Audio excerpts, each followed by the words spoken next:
দেখছো নি কার টাইজর ম্যাচটা তার আমদারে পুরা গামাইছে তুই ভুল বলছো তো ম্যাচটা হারিয়ে যাইতাম একটা বার চিন্তা করে দেখছ নি ফাজিলের সামনে ওর মুখ দেয় তাহলে বলে এই দিনে আল্লাহ আল্লাহ রে ম্যাচটা জিতছি মান সম্মানটা রয়েছে হ্যাঁ বেটা মুখটা দেখান যাইবো হন আ বেটা কত চেষ্টা করলাম, কত দোয়াদুরুদ পড়লাম,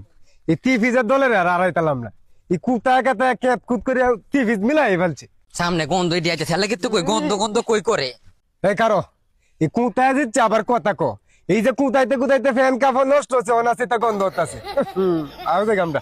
খারো খারো কই যাও গা এমনি ফুন্নে যাও তোমরা আমরা গন্ধর কথা কো মানে তোমরা যে গন্ধ পিন্ডে গুত্তাছ গুকালার তোমরা নান ভাই যখন তোর গন্ধ লাগে না মানে অভ্যাস হয়ে গেছে গা গন্ধ উংটে উংটে মানে তোমরা তেমন লাগতো না আমরা দাঁড় হইলে গন্ধটা লাগে বুঝো নাই গন্ধ যে আভার করে আভারা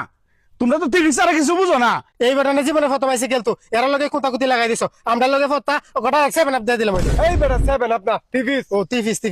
কি রে এবারে বিশ্বকাপে মেসি মুট কয়টা গোল দিছে রে আরে ভাই 7টা দিছে মেসি আল্লাহ আল্লাহ 7টা গোল দিছে আর কি বা তারারে মনে পড়াই দিতাম আরে এতে সরম আছে তোরা সম থাকলে তোরা মুখ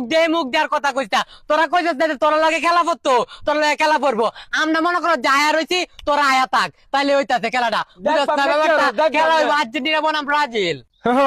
আবার আইব টিভি চরে আমরা লয়ে খেলতো সুন্দর সুন্দর আফারে ধরে বাগাই লয়ে যাইম গা আও জায়গা। কি রে কি কই গেল গাইডি আমরা আরে বেটা কোক সমস্যা নাই গা এরা আছে টিভি পরে বাগাই লয়ে যাবো কিবা যখন 7 আপ খাওয়া দেখবে সারে দিছি তখন বুঝবো আ বেটা খেলা মাঠো